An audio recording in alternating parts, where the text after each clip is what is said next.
Is this mic on? Yes, this is gonna bless you so much because we about to blaze on this one right here. What I'm saying is, no longer will we use the excuse that, hey, we about to finna do what we gonna do. No, it's time is now. We about to take action in a major way. What I'm saying is, basically, the day is your day to win and win on purpose. And I just want to tell you a quick story to help illustrate my point.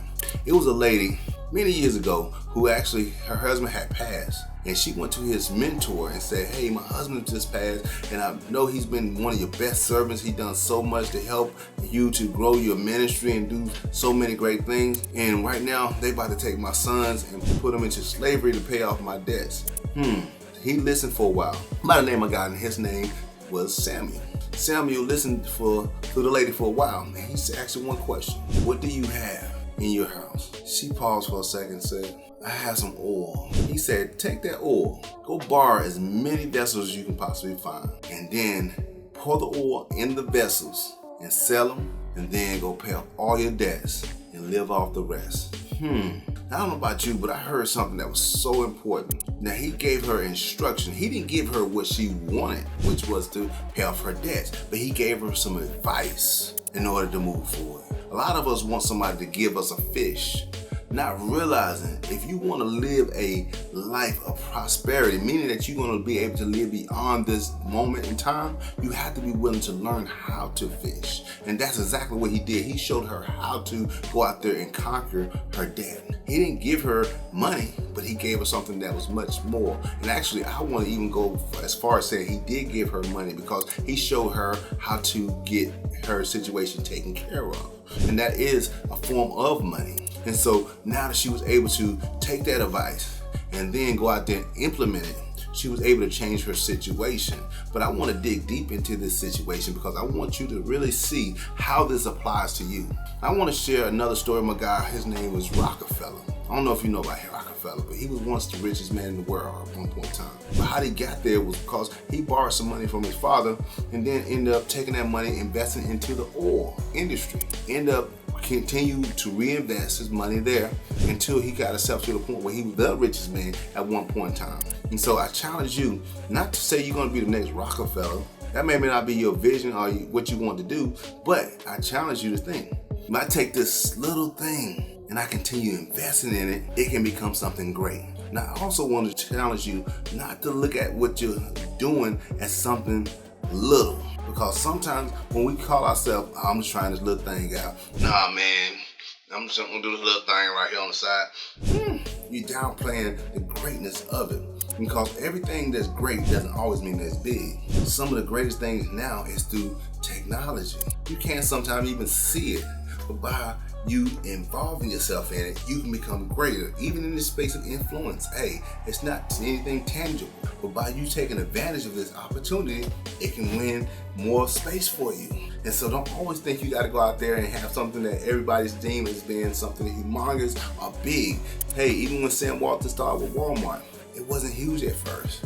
He just committed to the process of doing what he knew to do at the level he was at, and he kept on growing until it became a large company that we know across the world now. But you have to be willing to do small things great in order to see great things come to your pass. And so when you commit to being dedicated and committed, you'll be able to go far with that, because that's who people want to be connected to.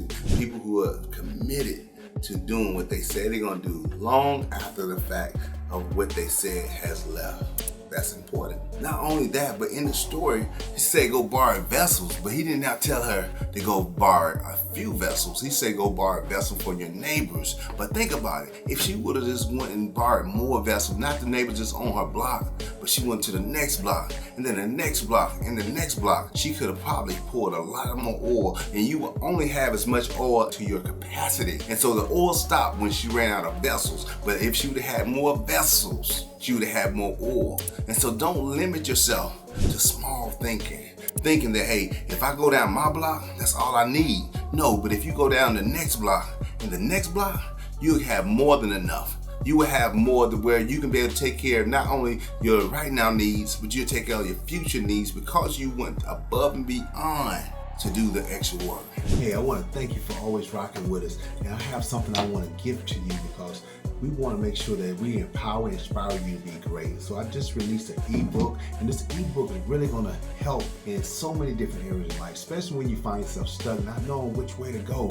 This ebook has been designed to help you through those moments. So please check out the ebook that's here in the description below, and hey, let it help you to be great. Thank you.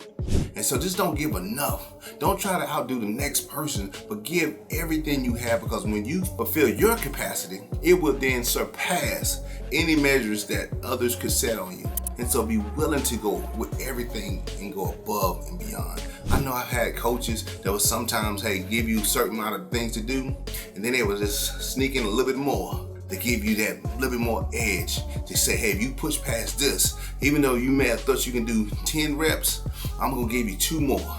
Push 2 more out you in order to give you to maximize your potential. And a lot of times we just settle for being the best we know to be. But when you have a great coach, they're gonna push you beyond that measure that you believe can be great and be to the next level of greatness. And so sometimes you have to go the extra mile. Say, let me just not go 1 or 2. Let me go 3 or 4. Let me go 5 or 6. Let me give more than I thought I needed to give in order to make sure I set myself in a good position, not only for now, but for later as well. And then you must be willing to look crazy. Sometimes, in order to give your best, you have to be like, wow, man, that boy crazy. Oh, that man, she doing some crazy stuff, meaning that you doing stuff that don't make sense to others in order to be what others will never be. And so you have to be okay with looking crazy in the eyes of others in order to be the best version of yourself. And so don't worry about, hey, what others think. As long as you know what I'm aiming for is beyond what others can speak or think about what I'm trying to do.